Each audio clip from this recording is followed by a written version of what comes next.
Bab 691. Lelang seni bela diri kuno. Setelah Lily dan para pengikutnya keluar dari makam umum tak bertanda, hari sudah hampir pagi. Ada gumpalan asap mengepul dari rumah-rumah, kemungkinan dari orang-orang yang sedang menyiapkan sarapan. Ayo, kita ke perusahaan lelang Luo. Qin Fengli tersenyum. Ia merasa puas, lalu berkendara bersama Raja Iblis Singa dan Raja Iblis Naga Hijau menuju perusahaan lelang Luo. Perusahaan lelang Luo, tempat lelang seni bela diri kuno. Semua yang hadir di sana mempraktikkan seni bela diri kuno. Perusahaan ini merupakan perusahaan lelang terbesar di kota Tianjing dan juga merupakan cabang dari perusahaan keluarga Luo. Konon, keluarga Luo sangat kaya, dengan latar belakang yang kuat dan sejarah yang panjang. Mereka makmur, baik dalam hal uang maupun kehormatan, melewati badai yang tak terhitung jumlahnya, tetapi tetap berdiri kokoh di Huaxia. Keluarga Luo, sebagai salah satu dari 4 keluarga seni bela diri kuno terbesar, sangat kuat dan terkenal. Keberadaannya yang luar biasa kuat membuat banyak orang tunduk pada keluarga ini. Karena itu, banyak keluarga lain yang iri dengan keuntungan besar yang diperoleh perusahaan lelang Luo, tetapi mereka hanya bisa melihat, atau mereka akan diubah menjadi abu oleh keluarga Luo. Perusahaan lelang Luo memiliki lokasi yang bagus, terletak di daerah paling makmur di kota Tianjing. Dekorasinya sangat indah dan megah, dengan batu bata emas dan genteng perak yang menutupi atapnya. Lantainya berhiaskan kristal dan berlian yang menghiasi dinding. Sungguh mewah. Kekuatan keluarga terpancar kepada setiap orang yang lewat. Betapa mewahnya perusahaan lelang ini. Li Qingshan menatap bangunan megah di depannya dan tak kuasa menahan diri untuk berseru. Hari ini adalah hari pelelangan. Banyak keluarga besar dan pria serta wanita berpengaruh berkumpul di sini. Di lelang itu, ada banyak senjata, teknik, obat-obatan, dan barang-barang berharga lainnya yang diidam-idamkan oleh banyak praktisi seni bela diri. Tak hanya para master dari kota Tianjing, tetapi juga para master dari berbagai tempat lain, bahkan beberapa master asing pun datang ke sini karena status perusahaan lelang Luo sangat tinggi dan sangat terkenal di dunia seni bela diri kuno. Begitu Li Qingfeng tiba di pintu masuk pelelangan, ia bertemu seseorang yang dikenalnya. Alih-alih dikenal, akan lebih tepat jika ia disebut musuh. Pria yang familiar ini mengenakan kimono dan ada sehelai rambut hitam di bawah hidungnya. Ia memegang pedang panjang di tangannya. Ia adalah Yoshichiro Izu, Raja Pedang ke-7 dari Kepulauan Pasifik, dan Master terkuat kedua di daftar langit bawah. Setelah Yoshichiro Izu, ada beberapa pria lain dari Pulau Pasifik. Mereka jelas-jelas datang bersama untuk menghadiri pelelangan di sini. Hei, bukankah itu Raja Serigala? Kita bertemu lagi. Yoshichiro Izu tersenyum dingin dan berkata kepada Qin Fengli. Tuan Izu, mereka yang dari Huaxia itu sampah semua. Yang di depanmu jelas sampah. Benar sekali, Tuan Yoshichiro kami sedang berbicara dengannya, tetapi dia tidak menjawabnya dan malah mengerutkan kening padanya. Aku paling benci orang Huaxia. Mereka yang berasal dari Pulau Pasifik di sekitar Yoshichiro Izu dengan lantang mengejek Qin Fengli. Sebagai budak, beraninya kau menghina orang lain. Kau pantas ditampar. Tubuh Qin Fengli tiba-tiba muncul di depan orang-orang itu dan menamparkan wajah mereka sebanyak 4 kali. Pak. Wajah keempat pria itu tiba-tiba menjadi merah dan bengkak saat mereka menyemburkan gigi berdarah. Raja Serigala, beraninya kau menyerang orang-orangku. Yoshichiro Izu melangkah maju dan berkata dengan dingin kepada Qin Fengli. Yoshichiro Izu, aku sedang mencoba memberi pelajaran kepada para budak ini. Kalau kau ingin menyelamatkan mereka dari ini, ayo ikut. Ayo kita bertanding. Qin Fengli menatap Yoshichiro Izu, siap bertarung kapan saja. Di Eropa, Yoshichiro Izu mencoba membunuh Li Qingfeng. Berkat Raja Tinju, Si Wei Guo, Li Qingfeng akhirnya selamat. Kini, melihat musuhnya, Li Qingfeng tidak akan membiarkannya pergi. Yoshichiro Izu menatap tajam ke arah Lily dengan pedang panjang di tangannya, jelas ingin bertarung. Suasana tiba-tiba menegang. Raja Serigala, kau benar-benar tidak disukai semua orang. Semua orang ingin membunuhmu. Tiba-tiba, terdengar suara mengejek dari belakang. Black Impermanence, bersama dengan Hell King datang ke sini. Lihat, itu Black Impermanence dari Istana Raja Hantu. Dia yang pertama di daftar surga bawah. Kupikir dia tidak akan ada di sini hari ini. Hari ini hari lelang. Kudengar ada barang bagus di sini. Black Impermanence pasti ada di sini. Lihat, Black Impermanence membawa serta adiknya, Raja Neraka. Sepertinya mereka sudah siap kali ini. Orang-orang di sekitar berdiskusi dengan ekspresi terkejut di mata mereka. Di kota Tianjing, Istana Hantu sangat kuat, sama kuatnya dengan 4 keluarga terkuat dalam seni bela diri kuno. Ketidakkekalan hitam, Raja Neraka, kalian berdua makhluk penuh kebencian datang lagi, kata King Fengli sambil mencibir dan langsung menghina mereka. Lily tidak akan pernah lupa bahwa Raja Neraka sebelumnya telah menculik Ruyan Liu dan hampir membunuh bayi mereka. Jika dia tidak muncul tepat waktu, bayi Ruyan pasti sudah hilang. Dengan kata lain, King Fengli membenci istana hantu lebih dari kebenciannya terhadap Yoshichiro Izu. King Fengli, beraninya kau mengutuk kami. Kau sedang mencari kematian. Raut wajah Black Impermanence dan Hell King berubah, dan amarah berkilauan di mata mereka. Tak perlu dikatakan lagi, istana hantu sangat berkuasa di kota Tianjing dan dihormati semua orang. Kini mereka telah dikutuk di depan umum, jadi tak diragukan lagi mereka merasa marah. Aku tidak takut padamu. Ayo lawan aku, kata Li Qingfeng dengan keras, meletakkan tangannya di belakang punggungnya. Melihat betapa sombongnya Li Qingshan, semua orang terkejut. Sobat, kau baru saja menyinggung Yoshichiro Izu dan sekarang kau menyinggung Black Impermanence dan Raja Neraka dari istana hantu. Kira-kira kau akan hidup berapa lama lagi? Di mata orang-orang di sekitarnya, Lily sudah cukup hidup. Baik Raja Pedang Pulau Pasifik maupun istana hantu, keduanya sangat kuat. Menyinggung salah satunya saja akan berakibat fatal, apalagi keduanya. Dua kekuatan menindas satu orang, ini tidak baik. Biarkan aku, Raja Tinju Siwei Guo, ikut campur juga. Tiba-tiba terdengar suara tawa. Siwei Guo mengenakan beberapa pakaian dari Thailand dengan dua bola baja besar di tangannya dan berjalan dengan langkah besar menuju sisi King Fengli. Siwei Guo dan Yoshichiro Izu adalah musuh bebuyutan. Ia mencibirnya, siap bertarung kapan saja. Suasana di depan pintu masuk sudah sangat sengit. Yoshichiro Izu, Black Impermanence, dan Hell King berkumpul, sementara Li dan Guo Siwei saling menatap dengan dingin. Pertarungan akan segera terjadi. Tata. Tiba-tiba terdengar suara dari ujung sana. Ada kereta kuda yang datang menuju tempat pelelangan. Orang-orang zaman sekarang bepergian dengan mobil. Sudah hampir 1,5 abad sejak kereta kuda menjadi mode. Bahkan jika mereka naik kereta kuda, orang biasa tidak dapat menaikinya. Ini adalah simbol identitas.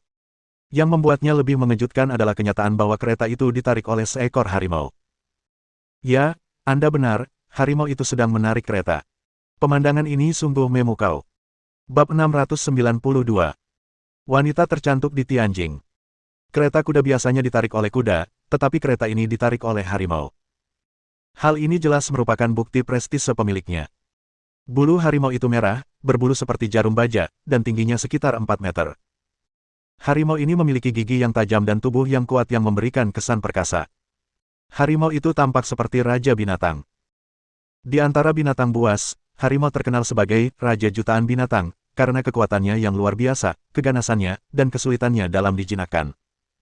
Namun harimau-harimau ini digunakan untuk menarik kereta, yang menonjolkan identitas penumpang yang kuat. Sopir yang duduk di depan kereta adalah seorang pria tua. Meskipun usianya lebih dari 70 tahun, matanya berbinar-binar. Sekilas pandang saja, Anda bisa tahu bahwa ia seorang master. Pria tua itu mengenakan mantel merah dan memegang cambuk merah panjang. Rasa cepat dan ganas muncul dari tubuhnya, membangkitkan kewaspadaan semua orang. Gelombang berderit. Sesampainya di rumah lelang, kereta berhenti. Pria tua itu membuka pintu, lalu berdiri di samping dengan hormat. Sebuah tangan putih salju yang elok perlahan terjulur dari kereta, lalu seorang wanita menawan bermantel merah muncul. Wajahnya menawan dan kulitnya seputih salju. Ia bersinar, mempesona, dan cantik. Ia memiliki sosok yang menggoda dengan lekuk tubuh yang menawan. Gaun sifon merah yang dikenakannya menonjolkan payudaranya yang indah, membuat orang ingin meremas dan meremasnya. Wanita menawan ini, bagaikan bunga mawar yang lembut, menarik perhatian semua orang. Keren. Semua orang di sekitar menelan ludah. Wajah mereka merah dan mata mereka menyala-nyala. Dia sangat cantik. Akan sangat luar biasa jika aku bisa menikahinya. Kau sedang bermimpi. Keindahan seperti ini di luar jangkauanmu. Dia Nona Nisang Luo, yang dikenal sebagai mawar berduri di Tianjing. Aku yakin kau akan mati jika mencoba mengejarnya. Torni Rose, ketika mendengar nama ini, wajah semua orang berubah. Di Tianjing, jika harus menyebut nama perempuan paling kejam, tak diragukan lagi itu adalah mawar berduri. Ia gemar memburu pria-pria seksi lalu menyiksa mereka sampai mati. Tentu saja, para pria ini tidak berbelas kasihan, beberapa bahkan ingin menganiayanya. Bagaimanapun, ia memang perempuan yang mengerikan. Secerca keheranan melintas di mata Lily. Mawar berduri, apakah dia mawar berduri Nisang Luo yang terkenal di Tianjin? Lily dari Li Qingfeng pernah mendengar julukan ini sebelumnya. Dia wanita yang kuat, tidak hanya cantik di luar, tetapi juga kejam di dalam hatinya. Nyonya, pelelangan akan segera dimulai, silakan masuk. Pria tua itu membungkuk dan berkata dengan hormat. Nisang Luo bergerak perlahan, seksi dan mempesona, bagaikan bunga mawar yang sedang mekar. Namun, saat Niching Luo hendak pergi, lelaki tua di sampingnya menghela napas dan menatap King Feng Li yang berada tidak jauh darinya. Kakek Luo, kenapa kau belum pergi? Niching Luo berhenti dan menunjukkan sedikit kebingungan di wajahnya yang menawan. Nyonya, pria berbaju hijau itu adalah Raja Serigala dari benua Serigala. Kudengar Putri Istana Naga Xian Ziqin sedang berusaha mendekatinya, bisik pria tua berjubah merah itu. Raja Serigala. Niching Luo mengerutkan kening. Meskipun berasal dari keluarga seni bela diri kuno, ia tahu tentang kekuatan dunia sekuler. Raja Serigala ini adalah seorang pria yang berkuasa dalam 2 tahun terakhir. Ia menguasai dunia bawah dengan tangannya, dan tim taring serigalanya membuat seluruh dunia terkagum. Tetapi tidak peduli seberapa kuatnya Raja Serigala, Niching Luo tidak akan menganggapnya serius karena dia adalah seorang praktisi seni bela diri kuno, yang lebih kuat dari orang biasa. Yang benar-benar penting bagi Nisang Luo adalah Xian Ziqin. Ia dikenal sebagai peri peoni, dan merupakan musuh baginya, peri mawar berduri. Hubungan mereka sangat buruk. Raja Serigala harus memiliki sesuatu yang istimewa untuk dikenali dan direkrut oleh Xian Ziqin. Nisang Luo memutuskan untuk merekrut Raja Serigala sendiri karena dia perlu merampok semua yang diinginkan Xian Ziqin. Kini, keempat keluarga seni bela diri kuno bersaing ketat memperebutkan bakat. Istana Naga juga memperebutkan bakat sejak distrik terlarang Gunung Kunlun akan segera dibuka. Kelompok dengan bakat terbanyak akan mengambil inisiatif dan meraih prestasi yang lebih baik. Niching Luo memutar pinggang rampingnya dan datang ke hadapan Li Qingfeng sambil berkata, Raja Serigala, senang bertemu denganmu. Aku Nisang Luo. Nisang Luo memiliki wajah yang menawan, tubuh yang seksi, dan suara yang lembut. Ia memiliki pesona yang sulit ditolak. Hai, saya King Feng Li. King Feng Li tersenyum dan mengulurkan tangannya untuk berjabat dengan Nisang Luo. Tangan Nisang Luo kecil, putih dan lembut, terasa tanpa tulang dan lembut, bagai pita sutra yang halus dan lembut. Melihat King Feng berjabat tangan dengan Nisang, semua orang di sekitar mereka merasa iri, terutama Black Impermanence, yang memancarkan kebencian dari matanya. Ia ingin mencabik-cabik King Feng karena Nisang Luo adalah wanita yang ingin ia taklukkan. Melihat wanita kesayangannya bermesraan dengan pria lain, ia merasa seperti dikhianati. Rasanya menyedihkan. Li Qingfeng merasa senang di bawah tatapan penuh iri dan membara di sekelilingnya. Aku begitu menawan, bahkan hanya dengan berdiri di sini, wanita tercantik di Tianjin akan datang dan berjabat tangan denganku. Raja Serigala, aku ingin mengajakmu masuk ke rumah lelang bersama. Mau ikut? Nisang Luo tersenyum menawan. Seluruh dunia tampak sedikit lebih cerah, seolah bunga terindah telah mekar di hutan. Semua orang di sekitar tercengang. Tentu saja. Dengan senang hati, kata Li Qingfeng sambil mengangguk. Dengan tatapan iri, Qingfeng dan Nisang memasuki rumah lelang. Ketidakkekalan hitam, Raja Neraka, Jiang Gang 7, dan banyak lainnya memandang Qingfeng dengan iri, ingin membunuhnya. Namun, Li Qingfeng sama sekali tidak peduli. Rumah lelang Luo memang pantas menjadi yang paling dihormati di Tianjin. Banyak sekali orangnya. Begitu Qingfeng memasuki aula, ia merasakan atmosfer megah bergema di seluruh ruangan. Aula itu dihiasi seluruhnya dengan warna emas, dan penuh sesak oleh orang-orang yang bergegas melewati lorong-lorong. Di antara kerumunan, Lili juga melihat beberapa tokoh besar di Tianjin. Ada putra dan putri dari keluarga terpandang, beberapa jutawan, dan juga orang-orang dari sekte seni bela diri kuno. Nisang Luo membawa Li Feng ke ruang VIP nomor 1. Raja Iblis Singa dan Raja Iblis Naga Hijau tidak diizinkan masuk, jadi mereka hanya bisa berdiri di luar ruangan. Ruangan itu luasnya lebih dari 50 meter persegi, sangat mewah dan berlapis emas. Harus diakui bahwa Nisang Luo memang menyukai emas. Baik dekorasi rumah lelang maupun ruangannya, semuanya berhiaskan emas. Ada juga beberapa perabot dan peralatan yang terbuat dari perak, mutiara, berlian, kristal, dan sebagainya. Nisang Luo sedang duduk di kursi emas, bola matanya sedikit berputar. Ia jelas-jelas berusaha mendekati Li Qingfeng. Bab 693. Rumah lelang Luo. Raja Serigala, keluarga Luo kami membutuhkan orang-orang sepertimu. Apakah kau tertarik bergabung dengan kami? Niching Luo tersenyum bak rubah, dan seluruh tubuhnya memancarkan aura menggoda. Mata Li menjadi sayu dan jantungnya berdebar kencang. Wajahnya pun memerah. Karena jaraknya yang sangat dekat dengan Niching Luo, ia dapat melihat wajahnya dengan jelas. Wajahnya sehalus mawar, kulitnya seputih salju, dan bibirnya semerah ceri. Hal itu membuat Li Qingfeng ingin sekali mendorongnya. Bukan hanya wajahnya yang menarik bagi Li Qingfeng, tubuhnya juga sangat seksi.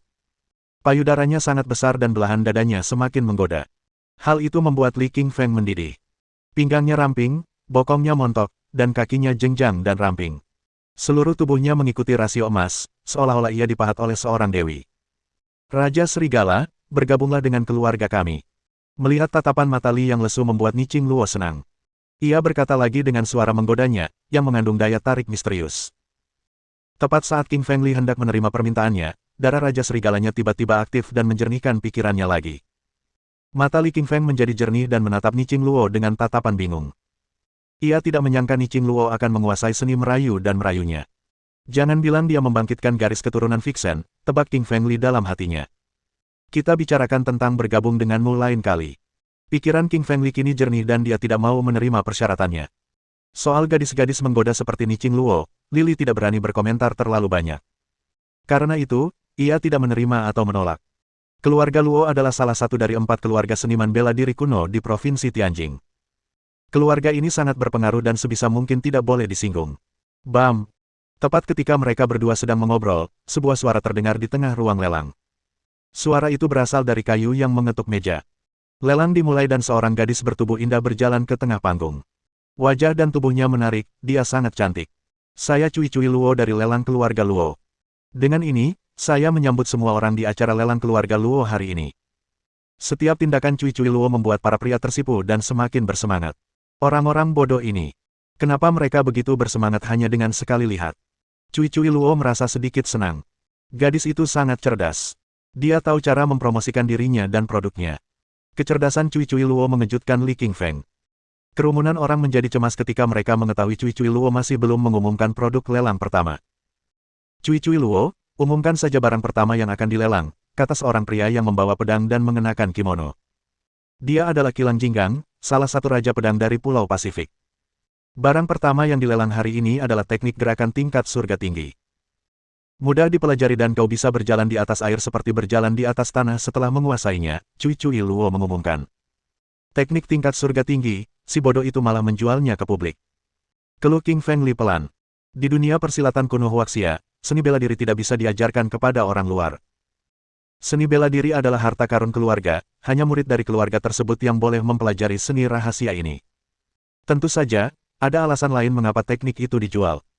Terkadang, ketika keluarga besar dimusnahkan, teknik rahasia mereka akan dicuri atau dihadiahkan. Situasi seperti ini sangat jarang terjadi, tetapi masih mungkin terjadi. Misalnya, Lily dapat mempelajari teknik kaisar bela diri sejati dari Taois yang lebih tua. Teknik ini menarik bagi King Feng Li karena ia membutuhkan beberapa keterampilan bergerak seperti ini. Cui Cui Luo, tolong segera umumkan harga awalnya, kata Yoshichiro Izu dengan cemas, wajahnya memerah. Dia berlatih ilmu pedang dan teknik gerakan adalah satu-satunya ilmu yang dibutuhkannya. Tentu saja dia akan mencobanya. Cui Cui Luo tersenyum dan meminta seorang gadis di sampingnya untuk membawakan piring perak.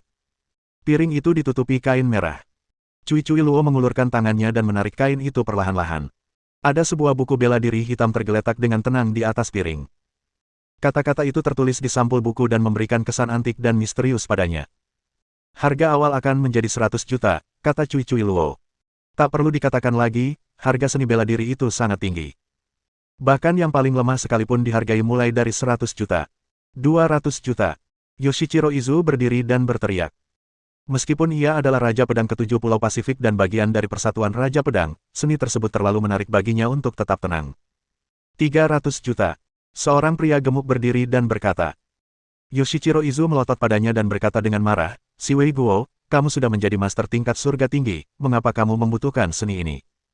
Si Wei Guo menatap Yoshichiro Izu dengan jijik dan berkata, aku suka itu dan aku tidak ingin kau mendapatkannya. Ambil saja kalau kau mampu. Hahaha. Kenapa mereka berkelahi lagi? Kerumunan orang kehabisan kata-kata melihat keduanya mulai berkelahi. Yoshichiro Izu dan Si Wei Guo terkenal di Provinsi Tianjing karena mereka selalu bertarung di setiap pelelangan dan itu terjadi lagi hari ini. 400 juta.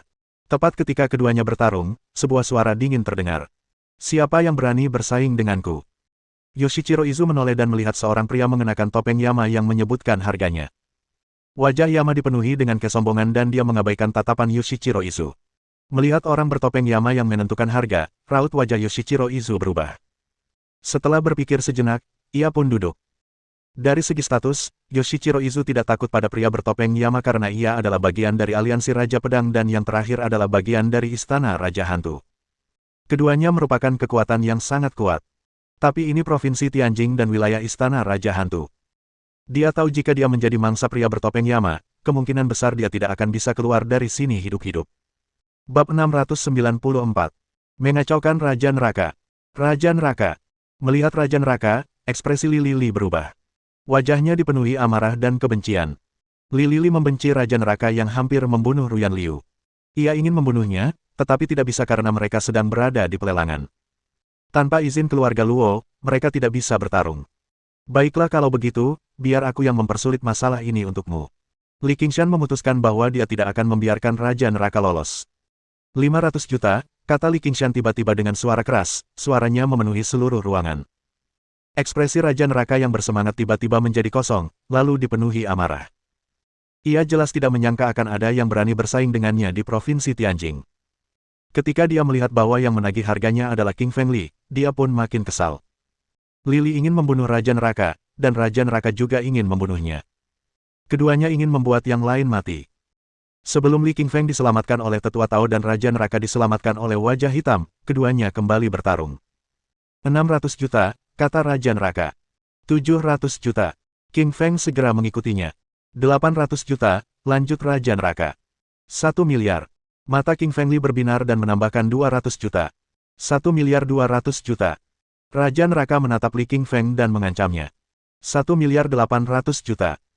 Menghadapi ancaman Raja Neraka, King Feng Li segera menaikkan harganya menjadi 1800 juta. 2 miliar. Raja Neraka marah dan meneriakkan harganya. Ia hampir gila karena Li King Feng. Raja Neraka hanya punya satu pikiran yaitu mengalahkan King Feng Li dan memperolehnya. Sifat impulsif adalah iblis dan setiap orang harus membayar harganya. Kamu menang, milikmu sekarang.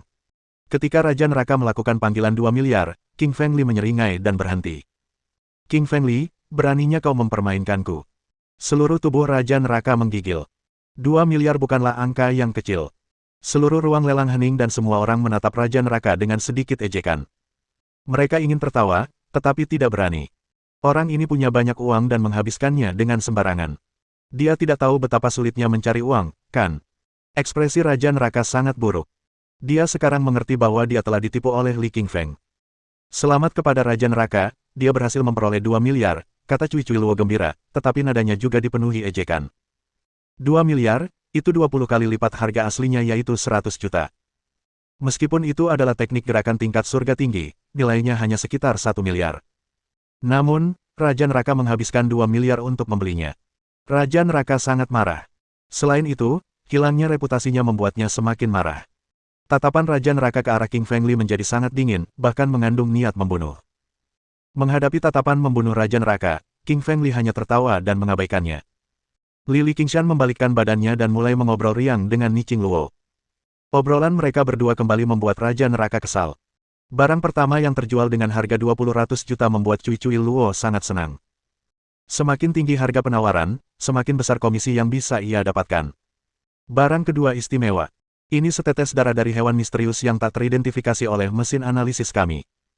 Pria di balik darah ini tidak menginginkan uang sebagai pembayaran. Ia menginginkan 10 batu vitalitas. Cui Cui Luo mengeluarkan setetes darah dan berkata, darah itu ada di dalam tabung dan berwarna merah tua. Sungguh misterius. Meski darahnya misterius, orang banyak menggelengkan kepala ketika mendengar harganya 10 batu vitalitas. Batu vitalitas lebih penting daripada uang dan sangat langka. Bahkan dengan uang, seseorang tidak bisa mendapatkan batu vitalitas. Batu vitalitas, seperti namanya, adalah batu yang dipenuhi esensi vital. Ketika seniman bela diri menyerap esensi vital di dalamnya, kekuatan mereka akan meningkat dan garis hidup mereka pun diperpanjang. Namun, batu vitalitas tumbuh ratusan, bahkan ribuan meter di bawah tanah dan terbentuk selama ribuan tahun. Batu ini sangat langka dan sebagian besar seniman bela diri kuno tidak memilikinya. Bahkan beberapa klan dan keluarga tidak memilikinya juga. Hanya klan yang sangat kuat yang memilikinya, tetapi mereka hanya memiliki sedikit batu. Melihat bagaimana ruangan itu dipenuhi orang tetapi tidak seorang pun ingin membeli darah ini membuat Cui Cui Luo sangat canggung. Darah itu terlalu misterius dan bahkan tidak ada deskripsi tentang apa itu. Selain itu, harganya adalah 10 batu vitalitas. Tentu saja, tidak ada yang akan membelinya. Garis keturunanku mendidih.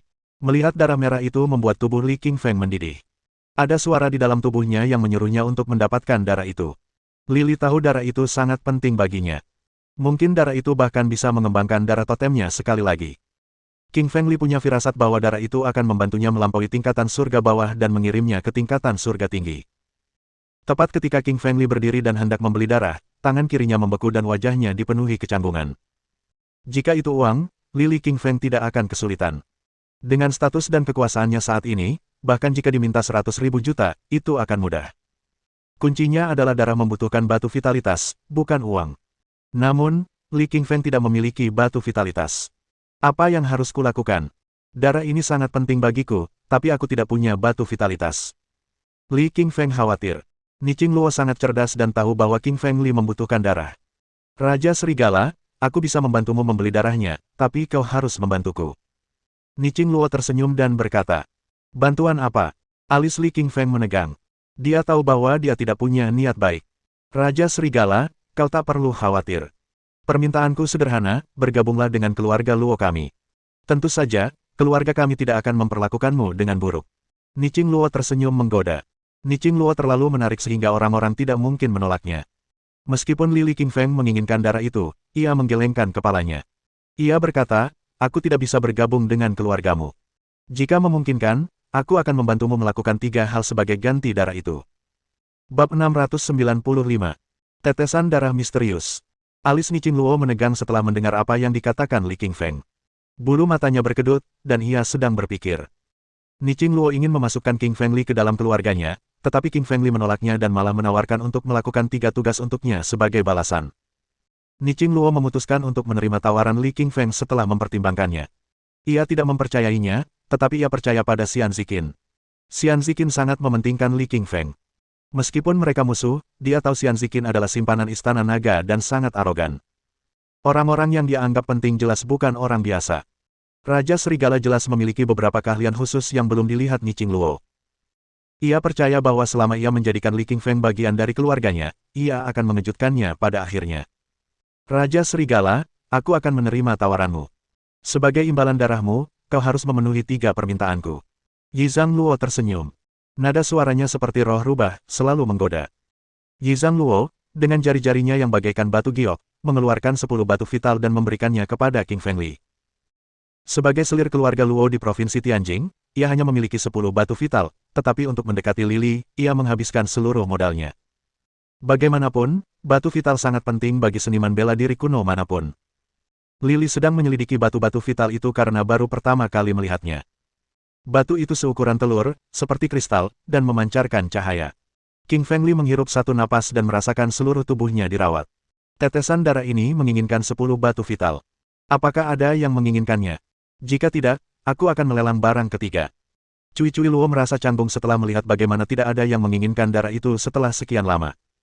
Sebagai juru lelang, situasi paling canggung adalah ketika tidak ada yang menginginkan barang tersebut. Hal itu berdampak buruk pada reputasinya dan klien besar mungkin tidak akan mempekerjakannya lagi sebagai juru lelang. Aku akan membelinya, kata Li Qingshan sambil berdiri. Cui Luo berhenti khawatir setelah mendengar apa yang dikatakan Li Qingfeng. Reputasinya kini aman. Cui Luo sangat gembira dan menatap Li Qingfeng dengan mata penuh kebahagiaan. Kerumunan berpikir sebaliknya, mata mereka penuh dengan ejekan. Apa dia bodoh? Darahnya jelas bukan sesuatu yang baik. Mungkin darah ayam. Kau benar. Bahkan darah harimau pun tak sebanding dengan 10 batu vital. Bodoh sekali. Dia orang terbodoh yang pernah kulihat seumur hidupku. Kerumunan itu mengobrol dan melontarkan pandangan meremehkan ke arah King Feng. Raja Neraka ingin mencegah Li Qingfeng membeli darah itu. Lagi pula, dia baru saja ditipu oleh Li Qingfeng dan ingin membalas tipu dayanya. Namun, setelah Raja Neraka melihat Li Qingfeng mencoba membeli tetesan darah, ia tertawa. Mungkin tidak perlu berbuat lebih banyak untuk mempermalukan Li Qingfeng. Tidak ada seorang pun yang menganggap darah itu berharga, menjadikan King Feng Li satu-satunya orang yang tahu betapa pentingnya darah itu. Lili merasa darah itu terlalu penting baginya. Ia pun berjalan ke tengah ruangan dan memberikan 10 batu vital kepada Cui Luo. Ia pun mengambil darah itu dan meletakkannya di tangannya di depan orang banyak. Darah ini sangat misterius. Li Qingfeng merasa gembira saat merasakan darah itu. Dia jelas merasakan betapa hidup dan kuatnya darah itu. Minumlah, minumlah, sebuah suara misterius terdengar di benak Li Qingshan. Itu adalah kekuatan alami dari organ vitalnya. Li Lifeng berdiri di tengah ruangan, dengan Cui Cui Luo di sampingnya, dan kerumunan mengelilinginya. Dia tidak ingin meminumnya sekarang, ingin mencari tempat yang aman dulu jika harus meminumnya, tetapi suara dari garis keturunannya yang dalam mendambakannya. Ia ingin Li Qingfeng segera meminum darahnya. Tubuh Li Li tak terkendali. Ia mengambil darah dan menuangkannya ke dalam mulutnya. Semua orang menatapnya dengan nada mengejek ketika mereka melihat Li Li memasukkan darah ke mulutnya. Semua orang mengira dia gila. Darah mengalir ke aliran darahnya melalui mulut, tenggorokan, dan bagian vitalnya. Gemuruh gelombang. Kekuatan yang sangat dahsyat meledak dari tetesan darah itu. Rasanya seperti gunung berapi yang meletus, dan panasnya mulai membakar kulit, otot, organ vital, dan tulang Li. Kekuatan Li Li meningkat secara eksponensial, dan esensi vital dalam dantiannya berputar tak terkendali. Seperti lubang hitam yang mengumpulkan segalanya. Pada saat yang sama, lolongan naga keluar dari tubuhnya. Lolongan itu berasal dari seekor naga kuno yang sunyi, luas, dan agung. Darahnya berwarna keemasan dan membentuk pusaran air keemasan di dalam tubuh Li Qingshan. Pusaran air ini tampak kontras dengan pusaran air hitam milik Li Qingshan. Seolah-olah dua galaksi telah terbentuk di dua bagian tubuhnya. Harus dikatakan, darah itu sangat kuat, karena tidak ditelan dan dikonsumsi oleh garis keturunan asli King Feng Li. Apa yang kudengar, kedengarannya seperti auman naga. Kau benar, itu adalah raungan seekor naga. Mustahil. Tidak ada naga di dunia ini, bagaimana mungkin ada auman naga? Raungan naga itu berasal dari Li Qingfeng. Apakah itu darah naga? Semua orang mengobrol dan menatap King Feng Li dengan mata penuh kebingungan. Mereka semua mempermalukan Li Li karena menganggap darah itu tidak berguna. Namun, sekarang semua orang iri padanya karena mereka melihat betapa langka dan kuatnya darah ini. Darah naga adalah eksistensi legendaris. Naga adalah salah satu dari 4 binatang legendaris, dan darahnya mengandung kekuatan yang luar biasa. Bahkan, darahnya dapat memperpanjang umur penggunanya. Aku sekarang berada di tingkat surga tinggi. Merasakan kekuatan di dalam tubuhnya membuat King Feng Li sangat gembira. Jika bukan karena darah ini, King Feng Li tidak akan bisa mencapai tingkat surga tinggi dalam waktu sesingkat itu. Ketika Li Li membuka matanya, ia terkejut karena semua orang menatapnya dengan lapar. Seperti gerombolan serigala lapar yang melihat seekor kelinci. Aku bukan Tang Seng TL, biksu dari perjalanan ke barat, dan dagingnya, rupanya, bisa membuat monster abadi, berhentilah menatapku seperti itu. Melihat mata itu membuat Li Qingshan merasa sangat tidak nyaman. Tang Seng. Mendengar nama itu, mata semua orang semakin berbinar. Di mata mereka, Li Qingfeng persis seperti Tang Seng. Dia baru saja meminum darah naga. Meskipun hanya setetes, itu adalah darah naga legendaris. Selama mereka meminum darah Li Li, mungkin mereka bisa meningkatkan kekuatan dan umur mereka juga. Bab 696. Peta makam Grandmaster yang tidak lengkap. Semua orang menatap Li Qingfeng dengan keinginan rakus untuk meminum darahnya yang mengandung darah naga.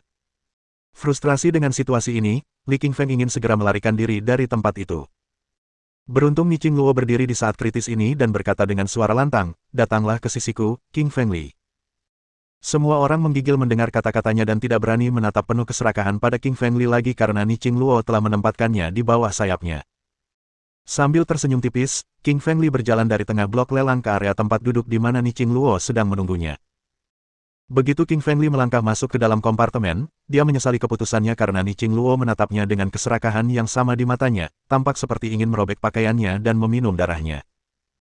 "Hei, Nona Luo, aku hanya berjanji melakukan 3 tugas untukmu dan aku di sini bukan untuk berjualan, jadi jangan rencanakan apapun dengan tubuhku."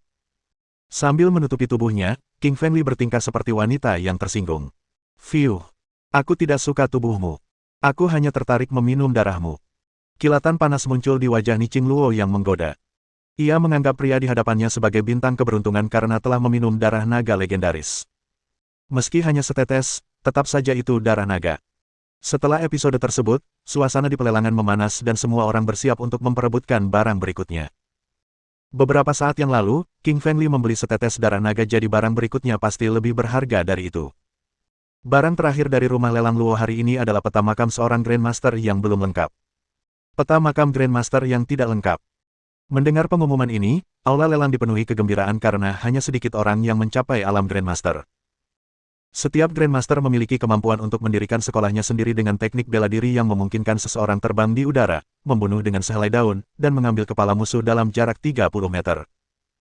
Tak usah dikatakan lagi, pastilah di dalam makam seorang Grandmaster terdapat banyak sekali benda-benda yang sangat berharga, seperti naskah teknik bela diri, naskah latihan, senjata-senjata, dan lain sebagainya. Dengan semangat di mata mereka, semua orang ingin sekali memperoleh peta makam Grandmaster yang belum lengkap. Penawaran untuk peta makam Grandmaster yang belum lengkap dimulai dari 1 miliar yuan, dengan kenaikan minimum 1 miliar yuan, Cui Cui Luo mengumumkan dengan suara lantang yang bergetar. Begitu dia selesai, semua orang di aula mengalihkan pandangan mereka ke arah gedung lelang dengan penuh semangat. Sensasi yang disebabkan oleh peta makam Grandmaster yang tidak lengkap sangat luar biasa karena kelangkaan Grandmaster. Para anggota keluarga alam surga tinggi semuanya mendidih karena kegembiraan, berpikir bahwa selama mereka dapat menemukan makam Grandmaster, mereka akan memperoleh harta karun di dalamnya. Karena semua orang menginginkan peta yang belum lengkap, pertarungan di antara para peserta yang kuat akan segera dimulai. 2 miliar. Yoshichiro Izu berdiri dengan semangat di wajahnya sebagai penawar pertama. Namun, peta makam sang Grandmaster yang belum rampung terlalu menggoda. Begitu Yoshichiro Izu menyelesaikan penawarannya, si Wei Guo berseru dengan lantang, 3 miliar. Saya menawar 4 miliar. Lihat saja siapa yang berani bersaing dengan saya. Hehehe. Konyol sekali kau pikir bisa membeli peta makam Grandmaster yang belum selesai seharga 4 miliar yuan. Sebuah suara jernih tiba-tiba terdengar. Bersamaan dengan suara itu, seorang wanita menawan berkulit putih lembut dan berpakaian kostum kuno perlahan bangkit dari tempat duduknya. Kesan pertama yang diberikan wanita itu kepada orang lain adalah luar biasa cantiknya, bagaikan bunga peoni yang sedang mekar sempurna, membuat langit dan bumi tampak tak berwarna. Itu kau, Xian Ziqin, kata Raja Neraka dengan wajah muram. Siapakah Xian Ziqin? Dia adalah putri tertua Istana Naga yang bahkan lebih kuat daripada Istana Raja Hantu, jadi dia tidak perlu peduli dengan perasaan Raja Neraka. Xian Ziqin, berapa yang kau tawarkan? Tanya Raja Neraka dengan muram. 8 miliar, kata Xian Ziqin dengan ekspresi acuh tak acuh di wajahnya, sambil melihat sekeliling. Tentu saja, arah pandangannya tertuju pada King Fengli yang kini duduk di kompartemen yang sama dengan Niqing Luo, yang membuatnya merasa sedikit kesal. Sebagai putri tertua Istana Naga, dia menunjukkan kekuatan dan tekadnya dengan langsung mengajukan tawaran sebesar 8 miliar yuan, 2 kali lipat dari harga penawaran sebelumnya, yang membuat orang-orang di aula tercengang. Dengan satu penawaran, dia menaikkan harga hingga 4 miliar yuan hingga menjadi 8 miliar yuan, membuat jantung semua orang berdebar lebih cepat karena tegang. Itu adalah harga penawaran yang sangat tinggi yang bahkan Istana Raja Hantu tidak mampu membayarnya dalam satu kali pembayaran. Semua orang takjub melihat betapa dalamnya kantong Dragon Palace. Kalian semua boleh mundur dari kompetisi. Aku akan mengambil peta makam Grandmaster yang belum selesai seharga 10 miliar yuan. Sebuah suara keras dan agresif tiba-tiba terdengar. Mendengar suara yang mendominasi, Xian Ziqin, Raja Neraka dan Yoshichiro Izu semuanya mengerutkan kening. Gelombang kemarahan muncul dalam diri mereka, bertanya-tanya siapa yang berani mengatakan hal itu. Namun mereka terkejut saat melihat pemuda agresif itu mengenakan kostum kuno, dengan ukuran tubuh besar dan otot menonjol yang menggambarkan kekuatannya yang luar biasa. Bai Dao Jiang. Dia Bai Dao Jiang, juga disebut pedang amarah kota Tianjing, dan itu menjelaskan sikapnya yang dominan. Niqing Luo menjelaskan kepada King Fengli sambil tersenyum menawan. Sebagai putra tertua keluarga Jiang, salah satu dari 4 keluarga besar di kota Tianjing, Bai Dao Jiang memiliki kekuatan yang luar biasa. Dijuluki pedang amarah kota Tianjing, Bai Dao Jiang diakui sebagai guru pertama di generasi muda kota Tianjing, menduduki peringkat 3 tempat pertama dalam daftar surga tinggi. Menghadapi pesaing sekuat itu, baik Raja Neraka maupun Yoshichiro Izu tidak berani berkonflik dengannya dan hanya bisa menyerah. Aula itu sunyi senyap karena semua orang ketakutan dengan harga penawaran Bai Dao Jiang, atau yang lebih penting, oleh identitasnya. Semua orang takut pada Bai Dao Jiang kecuali Xian Ziqin karena dia adalah putri tertua Istana Naga. Xian Ziqin hendak menaikkan harga penawaran ketika Bai Dao Jiang mengirim pesan, Nona Qin, Anda tidak perlu membelinya. Setelah saya membeli peta makam Grandmaster yang belum lengkap, kita bisa pergi mencari makam itu bersama-sama. Mendengar kata-kata Bai Dao Jiang, Xian Ziqin mengangguk setuju karena ia tahu peta itu dilelang oleh rumah lelang Luo, yang merupakan bagian dari properti Niqing Luo. Karena ia tidak menyukai Niqing Luo, ia pasti tidak ingin Niqing Luo menghasilkan lebih banyak uang darinya.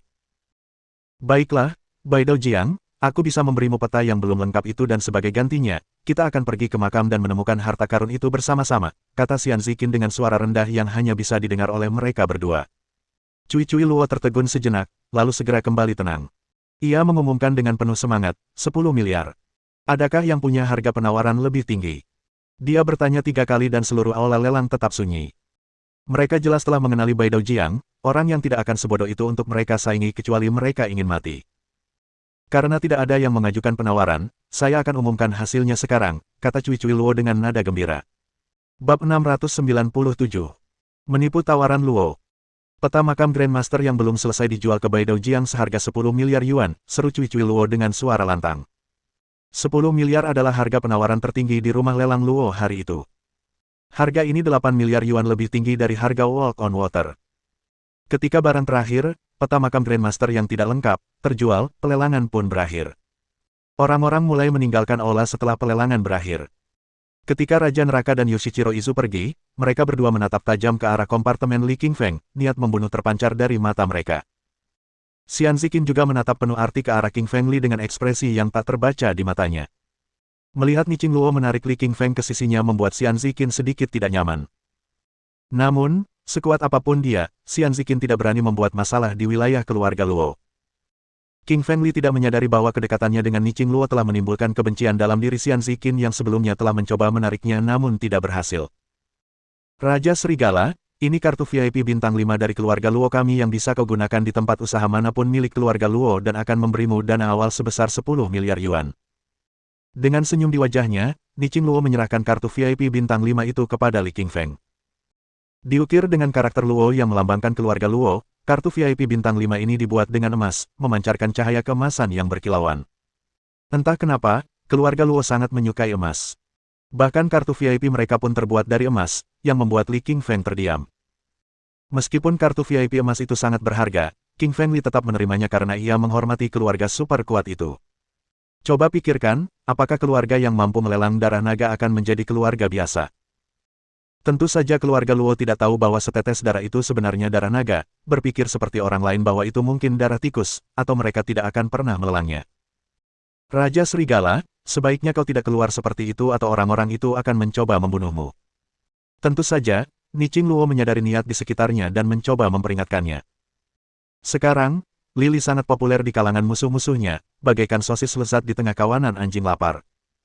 Sebelumnya, ia hanya memiliki 3 hingga 4 musuh, dan kini sebagian besar orang berlomba-lomba untuk mendapatkan darahnya.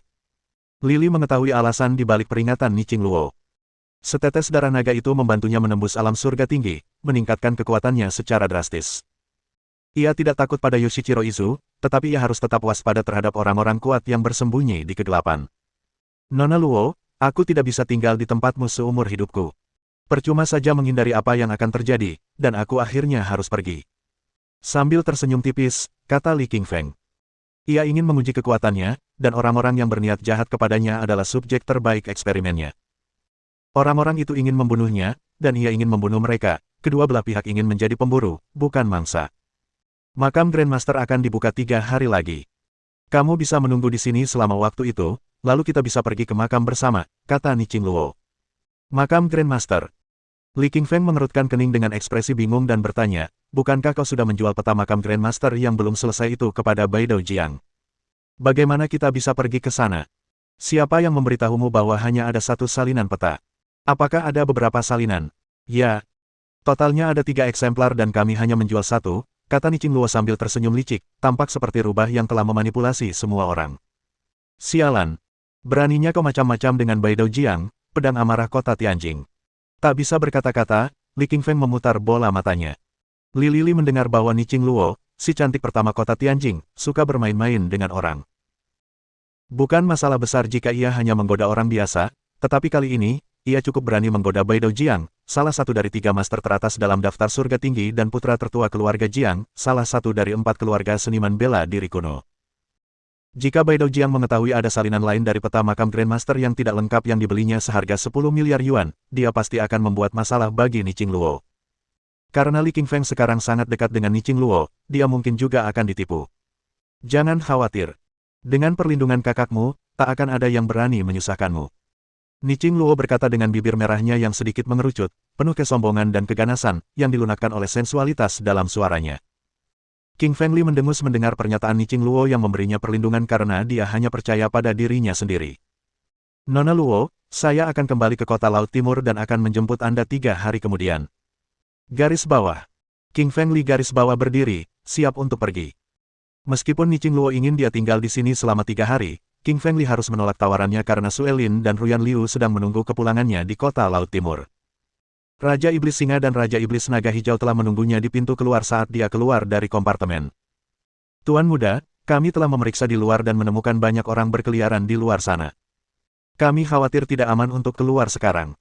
Raja Iblis Singa berjalan mendekati Li King Feng dan berkata dengan suara rendah. Selama mereka tetap berada di dalam gedung lelang, orang-orang itu terpaksa menunggu, betapapun mereka membenci Li King Feng, karena tidak ada yang berani menyinggung keluarga Luo. Namun, begitu Li King Feng dan anak buahnya meninggalkan area lelang dan memasuki wilayah yang bukan milik keluarga Luo, orang-orang di luar pasti akan mencoba membunuhnya. Kita selesaikan masalahnya nanti. Siapapun yang berani keluar untuk menyelamatkanku, aku akan membunuhnya. Ayo pergi. Apakah Li Li bodoh? Jawabannya tentu saja tidak. Apakah dia pemarah? Tentu saja tidak. Alasan dia berani keluar dengan cara yang begitu mencolok adalah karena dia percaya diri, kalau tidak, dia pasti akan tetap di dalam. Di atas podium pelelangan, King Feng Li meminum setetes darah naga itu, yang langsung mengirimnya ke alam surga tinggi. Namun banyak orang, seperti Yoshichiro Izu, tidak tahu bahwa King Feng Li telah memasuki alam surga tinggi dan masih berpikir bahwa ia berada di alam surga bawah, yang merupakan keuntungan bagi King Feng Li atas mereka. Raja Iblis Singa dan Raja Iblis Hijau bertukar pandang dan mengkhawatirkan Li King Feng. Namun, karena Tuan Muda telah pergi, mereka terpaksa mengikutinya. King Feng Li belum berjalan jauh dari rumah lelang ketika beberapa pria berpakaian hitam menghalangi jalannya. Pria berpakaian hitam itu semuanya mengenakan kimono khas Pulau Pasifik dan pemimpinnya tidak lain adalah Yoshichiro Izu. Beberapa saat setelah Yoshichiro Izu menampakkan dirinya, Black Impermanence dan Hell King muncul di belakang King Feng Li, menghalangi jalannya dan tidak memberinya kesempatan untuk melarikan diri. King Feng Li, kau harus mati hari ini. Dengan wajah cemberut, Yoshichiro Izu mengucapkan kata-kata itu dengan niat membunuh yang dingin dalam suaranya. Karena tidak berani bergerak di dalam rumah lelang, Yoshichiro Izu telah mengintai di luar dan menunggu sampai Li King Feng keluar. Ini adalah kesempatan terbaik baginya untuk membunuh Li King Feng, dan dia tidak akan pernah menyerah. Tentu saja, selain pembalasan, satu alasan penting mengapa Yoshichiro Izu sangat ingin membunuh King Feng Li adalah karena ia menginginkan darah King Feng Li. Bab 698. Niat membunuh di luar rumah lelang. King Feng Li, aku akan membunuhmu hari ini. Raja Neraka tersenyum dingin, matanya berkilat dingin. Sekarang, King Feng Li dikepung oleh musuh-musuh, dengan Yoshichiro Izu di depannya, dan Raja Neraka serta ketidakkekalan hitam di belakangnya. Orang-orang yang keluar dari pelelangan belum pergi terlalu jauh dan mereka berhenti untuk menonton drama yang terjadi ketika mereka melihat King Feng Li dikepung oleh musuh-musuhnya. Beberapa dari mereka mengenali King Feng Li sebagai pria yang pernah bersama dengan kecantikan tak tertandingi Ni Qingluo setelah mendapatkan setetes darah naga. Melihat King Feng Li, semua orang dipenuhi rasa iri, cemburu, dan sedikit niat membunuh. Haha, lihat. Li King Feng akan dibunuh. Meskipun mendapatkan darah naga mungkin bukan masalah, menyimpannya adalah masalah yang sama sekali berbeda. Jika dia tidak punya cukup kekuatan untuk menyimpan darah naga, dia hanya akan dibantai. Kita tunggu di sini saja dan saksikan mereka membunuh Lily. Setelah itu, kita mungkin punya kesempatan untuk mengambil darahnya. Sambil berbincang penuh semangat, para penonton memandang Lily Qingshan seolah-olah ia sudah mati. Tak seorang pun menunjukkan simpati, dan semua orang menginginkannya mati, berniat mendapatkan darahnya setelah kematiannya.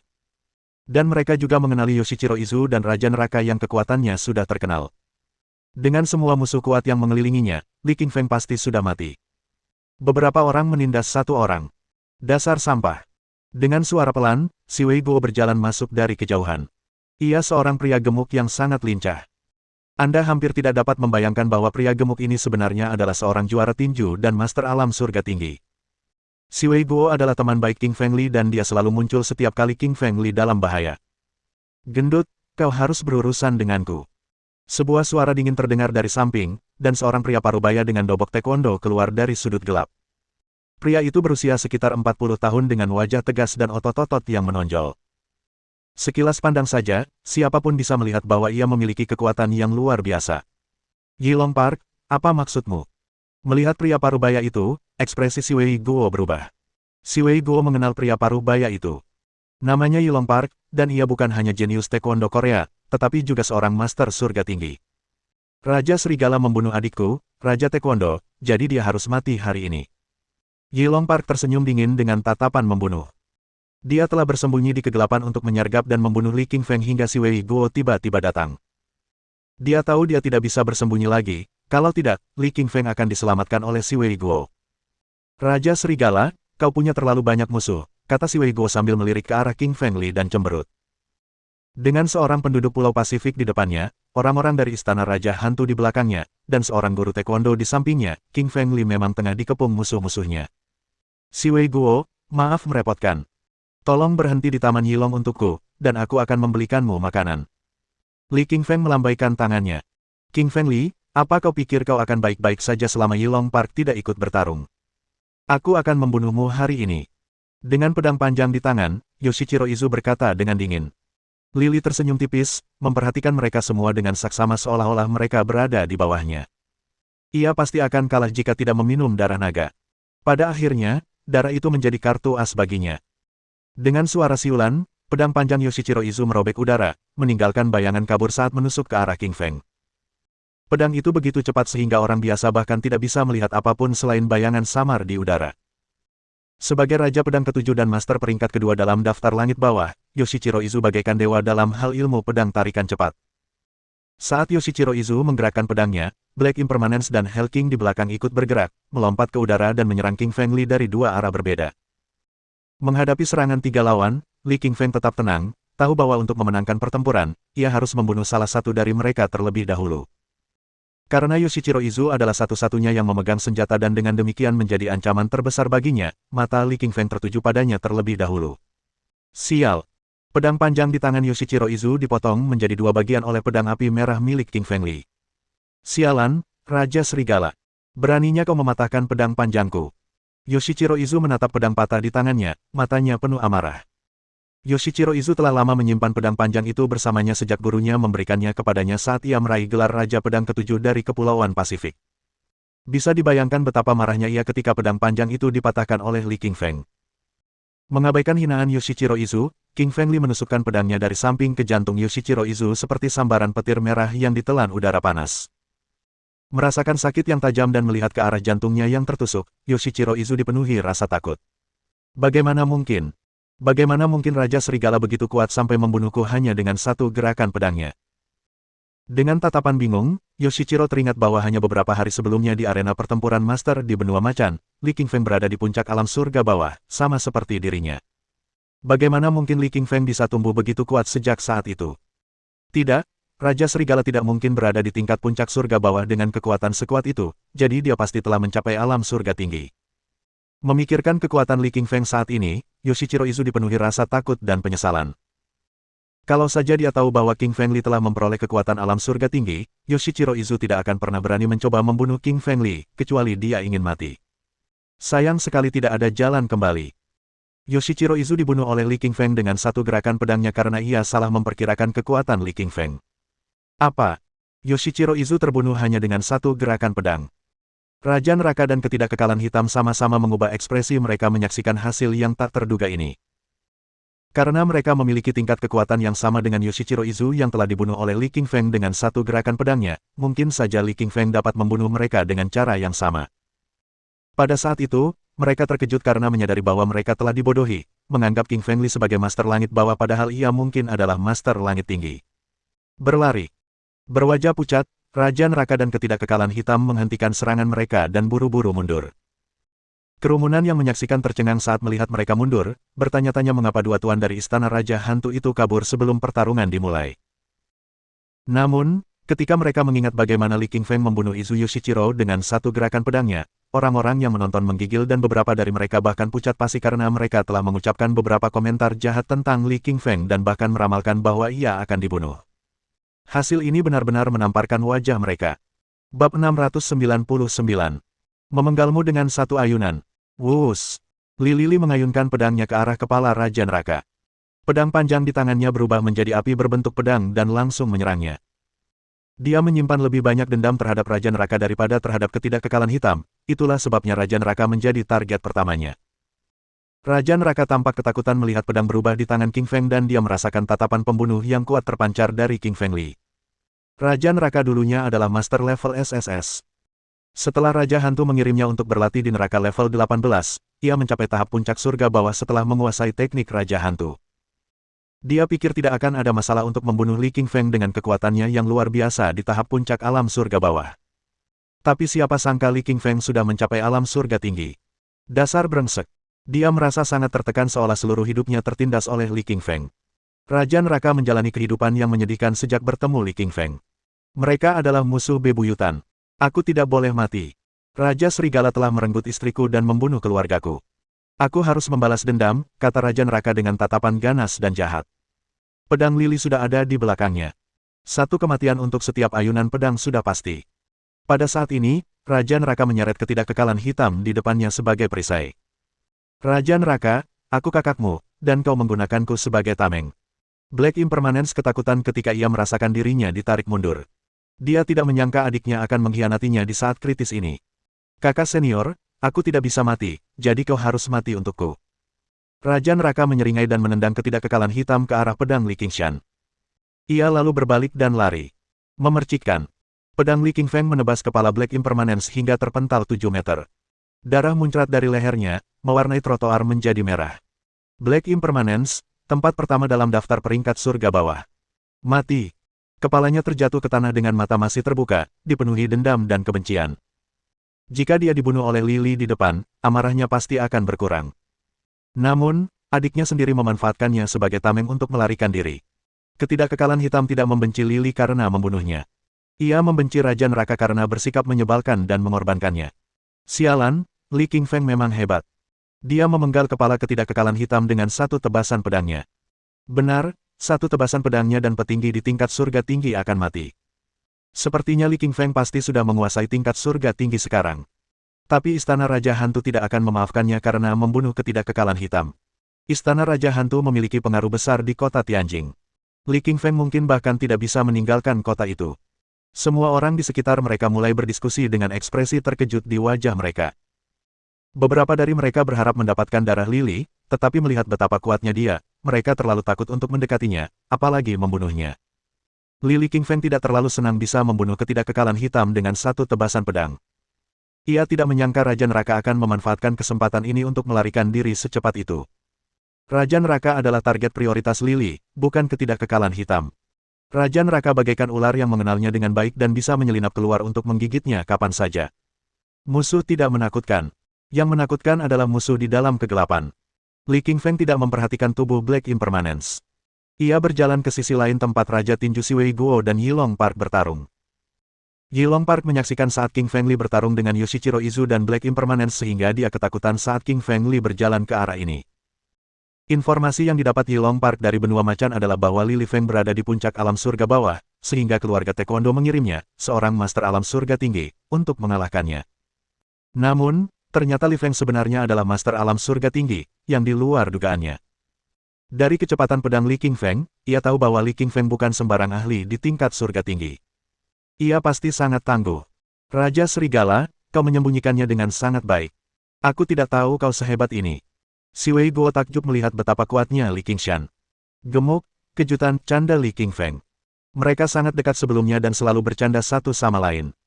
Taman Yilong melihat bahwa King Feng Li sedang berbicara dengan Siwei Guo dan mengabaikannya sepenuhnya, membuatnya tidak senang. Raja Serigala, kau pikir kau sempurna karena kau petarung tingkat surga tinggi.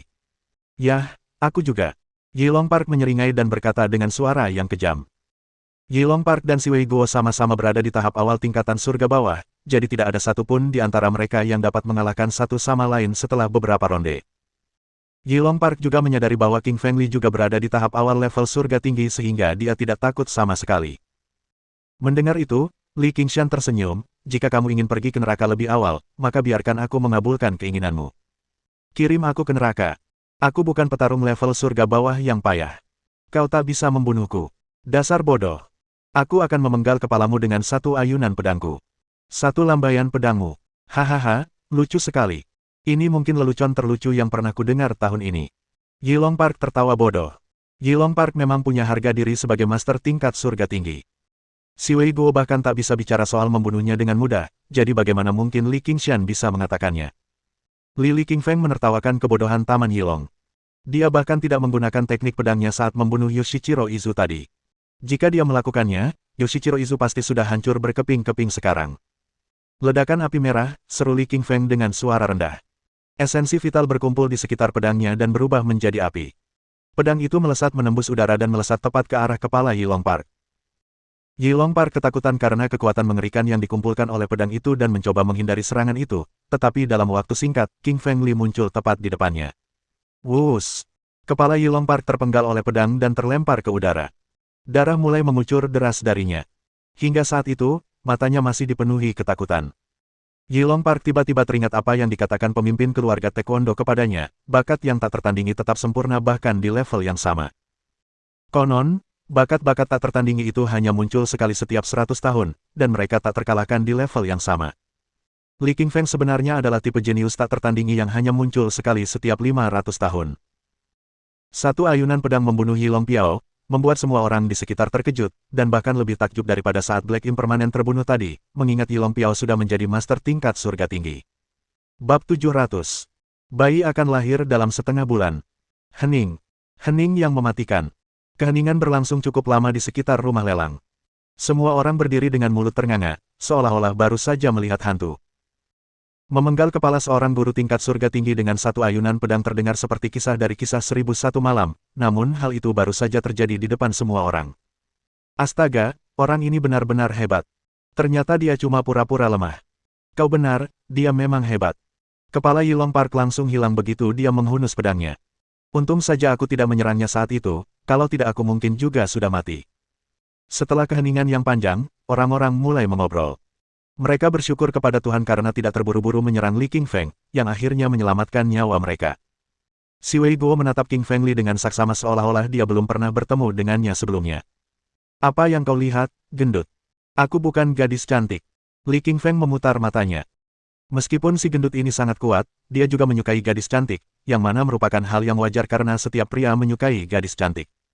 Si Wei Guo menyeringai, Raja Serigala, kau sungguh kuat. Aku tak menyangka kau sekuat ini. Kalau aku tahu, aku pasti sudah mengikutimu selama ini. Si Wei Guo tidak berbohong. Meskipun dia adalah Raja Tinju sekaligus Master tingkat surga tinggi, dia masih dalam tahap awal dan berada di level yang sama dengan Yilong Park. Melihat bahwa Li Qingfeng membunuh Taman Yilong dengan mudah hanya dengan satu tebasan pedang, berarti ia juga bisa membunuhnya dengan satu tebasan, yang membuatnya sangat terkejut. Beberapa hari yang lalu, Li Qingfeng masih membutuhkannya untuk diselamatkan di benua macan, tetapi sekarang ia jauh lebih kuat darinya. Kembalilah ke kota Laut Timur bersamaku, aku akan mentraktirmu. King Feng Li menepuk bahu si Wei Guo dan tersenyum. Li Qingfeng tahu betul apa yang terjadi di arena benua harimau. Ia pingsan, dan jika bukan karena si Wei Guo yang menahan Yoshichiro Izu untuknya, ia pasti sudah mati. Hehe, Raja Serigala, akhirnya aku bisa bertemu istrimu, yang konon katanya adalah wanita tercantik di kota Laut Timur. Si Wei Guo tersenyum licik. Sialan, gendut. Aku akan mencungkil bola matamu kalau kau terlalu lama menatapnya. King Feng Li memutar matanya ke arah si Wei Guo. Si Wei Guo tertawa malu, lihat, apa aku orang seperti itu? Dia kan istri kakakku, jadi dia kakak iparku. Bagaimana mungkin aku bisa menatap kakak iparku? King Feng Li tersenyum dan mengantar si Wei Guo menuju kota Laut Timur. Lili telah menakuti banyak orang dengan kekuatannya, dan mereka tidak berani mengganggunya lagi. Lagi pula, tidak semua orang bisa memenggal kepala seorang guru tingkat surga yang lebih tinggi.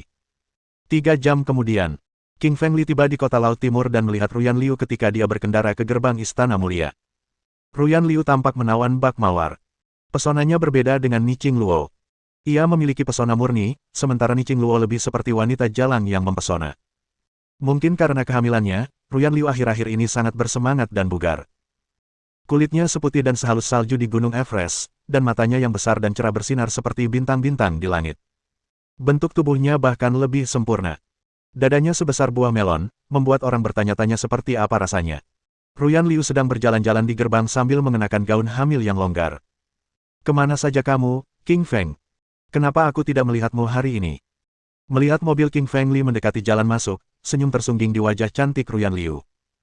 Dia tidak mengerti mengapa semakin dekat hari persalinannya, semakin dia merindukan Li Qingfeng. Dia bahkan tidak tahan sehari pun tanpa melihatnya. Seolah-olah ada sesuatu yang hilang dalam hidupnya. Saya ada urusan di kota Tianjing dan baru saja kembali. King Feng Li tertawa. Bisakah kamu datang memasak untukku di rumahku? Jiao Jiao tidak ada di rumah hari ini. Ruyan Liu mengerucutkan bibirnya. King Feng Li berkata, tentu saja, kamu sedang hamil dan tidak nyaman bagimu untuk memasak. Petik 2. Kamu pasti kakak iparku. Halo, aku temannya si Wei Guo. Dia turun dari mobil dan memperkenalkan diri. Si Wei Guo tak bisa mengalihkan pandangannya begitu melihat Ruyan Liu. Ia belum pernah melihat wanita secantik ini seumur hidupnya. Pesonanya yang luar biasa berpadu dengan kedewasaannya. Halo, saya Ruyan Liu. Ia hanya menjawab singkat karena ia tidak terlalu senang dengan tatapan si gendut. Lagi pula, ia adalah teman King Fengli. King Fengli terbatuk, si gendut, tidak bisa bergerak lagi melihat gadis cantik. Si Wei Guo tersadar mendengar batuk itu, lalu menggosok kepalanya karena malu. Kakak ipar, maafkan aku. Aku punya penyakit ini, selalu tercengang setiap kali melihat wanita cantik sejak kecil, jelas si Wei Guo karena ia tidak ingin meninggalkan kesan buruk pada Ruyan Liu. Dia terdiam dan memutar bola matanya. Dia menyadari pesonanya. Apalagi si Wei Guo, siapapun pasti akan tercengang setelah melihatnya. King Fengli membawa si Wei Guo kembali ke tempat Ruyan Liu dan mulai memasak karena hari sudah malam. Untuk mengobati si Wei Guo, King Fengli membuat 8 hidangan dan 4 sup. Ruyan Liu sangat berterima kasih kepada si Wei Guo ketika mengetahui bahwa ia telah menyelamatkan nyawa Li di benua macan. Kesannya terhadap si Wei Guo tiba-tiba membaik, dan ia mengeluarkan 2 botol Lafite tahun 1982 untuknya. Raja Serigala, aku tidak tahu kau juga pandai memasak. Kau tidak perlu memasak sebanyak ini. Si Wei Guo memandangi meja yang penuh dengan hidangan. Fatih, aku tahu kamu pecinta kuliner, dan tentu saja aku harus berterima kasih padamu. King Fengli tertawa. Si Wei Guo tersenyum dan mengambil beberapa sayuran dengan sumpitnya. Ia menyipitkan mata, mengagumi kelezatan hidangan itu. Mereka bertiga ngobrol sambil makan. King Feng, kata dokter, bayinya akan lahir setengah bulan lagi. Maukah kau menemaniku di rumah sakit? Ruyan Liu menyesap sup dan bertanya dengan penuh kerinduan.